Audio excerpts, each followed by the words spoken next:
বিশ্বনবী সাল্লাল্লাহু আলাইহি ওয়াসাল্লাম বর্ণনা করেন, বুখারী শরীফের হাদিস, নিয়ামাতানে মাগবুনুন ফীহিমা কাসীরুম মিনান নাস। বিশ্বনবী সাল্লাল্লাহু আলাইহি ওয়াসাল্লাম বলেন, আল্লাহ প্রদত্ত দুইটা নিয়ামত এমন আছে যে দুইটা নিয়ামতের ব্যাপারে মাগবুনুন ফীহিমা কাসীরুম মিনান নাস, যে দুইটা নিয়ামত অনেক বড় নিয়ামত, কিন্তু এই দুইটা নিয়ামতের ব্যাপারে অধিকাংশ মানুষই গাফেল। প্রশ্ন হলো, ওই দুইটা নিয়ামত কি যে দুইটা নিয়ামতের ব্যাপারে অধিকাংশ মানুষ গাফেল? রাসূল বলেন, আস-সিহহাতু, একটা নিয়ামত হলো সুস্থতা। একটা নিয়ামত কি? সুস্থতা। সুস্থ থাকা অবস্থায় মানুষ সুস্থতার কদর বুঝে না, দাঁত থাকা অবস্থায় দাঁতের কদর বুঝে না, চোখ থাকা অবস্থায় চোখের কদর বুঝে না। সুস্থতা যে কত বড় নিয়ামত, যখন মানুষ অসুস্থ হয়, হাসপাতালের বেডে শুয়ে থাকে, কাজকর্ম কিছুই করতে পারে না, চাকরি বাকরিতে যেতে পারে না, ব্যবসা বাণিজ্য করতে পারে না, ইবাদত বন্দেগী করতে পারে না, তখন বুঝতে পারে এই সুস্থতা কত বড় নিয়ামত ছিল। কথা ঠিক কিনা বলেন? রাসূল বলেন, দুইটা নিয়ামত এমন আছে যে দুইটা নিয়ামতের ব্যাপারে অধিকাংশ মানুষই গাফেল। কাফেররাও গাফেল, মুসলমানরাও গাফেল, মুমিনও গাফেল, সবাই গাফেল। একটা নিয়ামত হলো সুস্থতা, দুই নম্বর হচ্ছে ওয়াল ফারাগু, আর একটা নিয়ামত হলো অবসরতা, অবসর সময়গুলো। অধিকাংশ মানুষ অবসর সময়গুলো কাজে লাগে না। এই জন্য মুহতারাম হাজিরিন, এই সময়কে অত্যধিক গুরুত্ব দেওয়া হয়েছে। আমাদের এই দুনিয়ার জীবন অতি অল্প সময়ের হায়াত।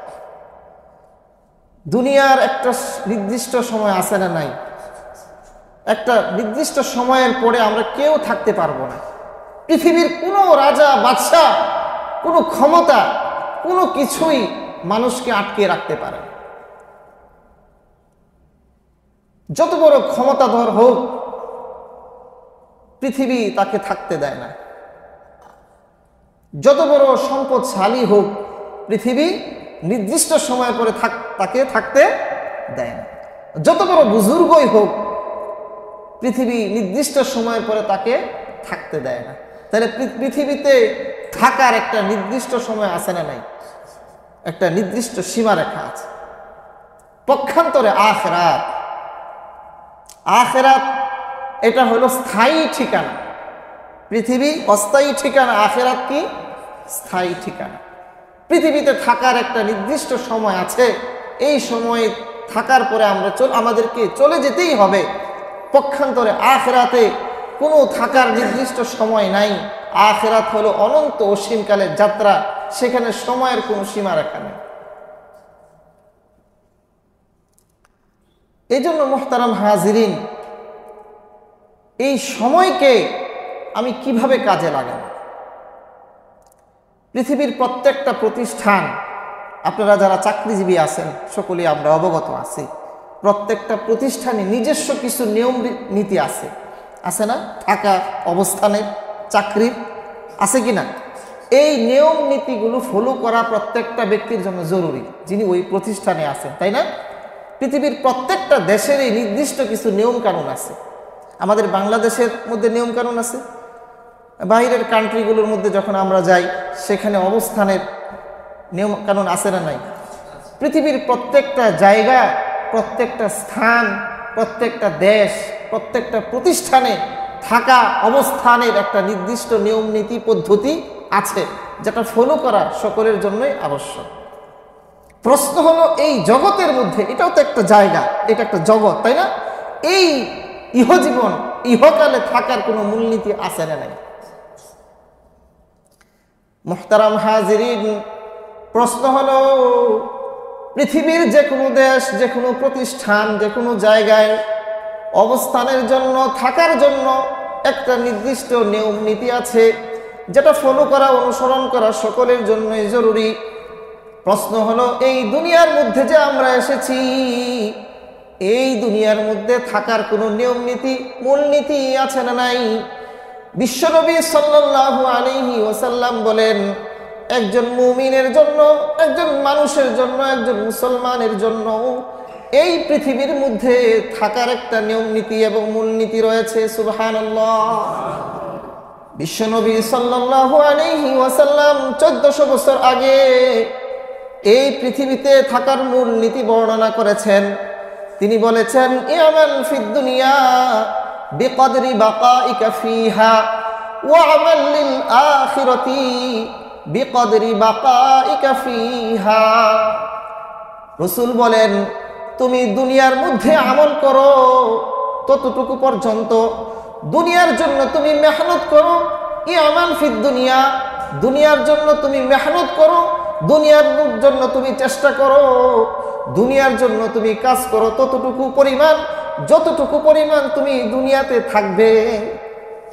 দুনিয়ার জন্য তুমি পাথেয় সংগ্রহ করবে, দুনিয়ার জন্য তুমি মেহনত করবে, দুনিয়ার জন্য তুমি কাজ করবে ততটুকু, যতটুকু পরিমাণ তুমি দুনিয়াতে থাকবে। ওয়া আমাল লিল আখিরাতি বিকদরি বাকাইকা ফিহা, এবং তুমি আখিরাতের জন্য ততটুকু আমল করো যতটুকু সময় তুমি আখিরাতে থাকবে। মূলনীতি পাওয়া গেল কিনা? দুনিয়ার জন্য ততটুকু মেহনত চেষ্টা করো যতটুকু দুনিয়াতে থাকবে, আখিরাতের জন্য ততটুকু চেষ্টা মেহনত করো যতটুকু কি থাকবে, আখিরাতে থাকবে। দুনিয়াতে আমরা কতদিন থাকবো? 60, 70, 80, 100, আর একটু বেশি, তাই না? আখিরাতে কতদিন থাকবো? অনন্ত অসীম, অনন্ত অসীম কাল। তাহলে আখিরাতের জন্য কতটুকু মেহনত করা চাই? আখিরাতের জন্য কতটুকু মেহনত করা চাই? রাসূলুল্লাহ সাল্লাল্লাহু আলাইহি ওয়াসাল্লাম, এই মুহতারাম হাজিরিন, এই দুনিয়ার এক একটা মুহূর্ত কত দামি। বিশ্বনবী সাল্লাল্লাহু আলাইহি ওয়াসাল্লাম একবার যাচ্ছিলেন একটা কবরের পাশ দিয়ে, রাসূলের সাথে বহু সাহাবায়ে কেরাম ছিল। রাসূল যখন কবর অতিক্রম করেন তখন সাহাবায়ে কেরামকে লক্ষ্য করে বলেন, এই যে কবরবাসী শুয়ে আছে, তোমাদের কাছে 2 রাকাত নামাজ তোমরা অতি অল্প সময়ে পড়ে ফেলো। 2 রাকাত নামাজ তোমরা অতি অল্প সময়ের মধ্যে পড়ে ফেলো এবং এই নামাজকে তোমরা হালকা এবং নগণ্য মনে করো। কিন্তু এই কবরের মধ্যে যিনি শুয়ে আছেন তার কাছে এই 2 রাকাত নামাজের গুরুত্ব পুরা দুনিয়া এবং দুনিয়ার মধ্যে যা কিছু আছে তার চাইতেও অধিক বেশি দামি। সে কবরের মধ্যে শুয়ে শুয়ে আফসোস করে, পরিতাপ করে, হায় হায়, যদি আমি আরেকটু সামান্য সময় পাইতাম তাহলে আমি আরেকটু আমল বেশি করতে পারতাম, আরো 2 রাকাত নামাজ বেশি পড়তে পারতাম, আর আখিরাতের মধ্যে আমি আরো বেশি লাভবান হইতাম। রব্বির জিউন লাআল্লি আমালু সালিহান ফীমা তারাকতু। কাল কিয়ামতের ময়দানে যখন নাকি বিচার কার্য সম্পন্ন হবে,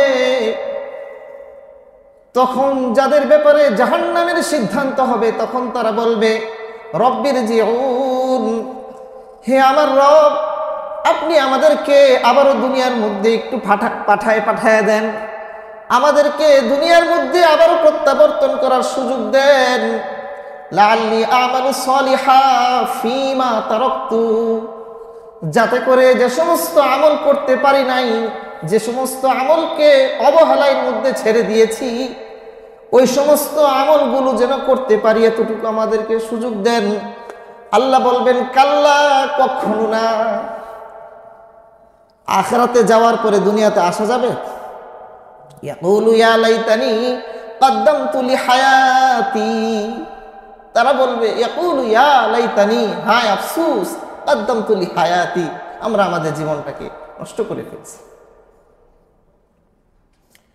এই জন্য বিশ্বনবী সাল্লাল্লাহু আলাইহি ওয়াসাল্লাম সময়ের গুরুত্ব সম্পর্কে বলেছেন, আদ-দুনিয়া মাজরাউল আখিরাতি, দুনিয়াটা হলো আখিরাতের শস্য ক্ষেত্র। দুনিয়া কি? আখিরাতের শস্য ক্ষেত্র। একটা শস্য ক্ষেত্র, একটা জমিনের মধ্যে মানুষ যে বীজ বপন করে সেই বীজ অনুযায়ী চারা গাছ জন্মায়। যে বীজ সেই অনুযায়ী কি করে? চারা গাছ জন্মায়। আমের বীজ যদি বপন করে তো আম গাছ জন্মায়, যদি জামের বীজ বপন করে তো জাম গাছ জন্মায়, জামের চারা জন্মায়। যে বীজ কেমন উপমা দিচ্ছেন রাসূল সাল্লাল্লাহু আলাইহি সাল্লাম দুনিয়াটাকে। দুনিয়াটা হলো আখিরাতের শস্য ক্ষেত্র।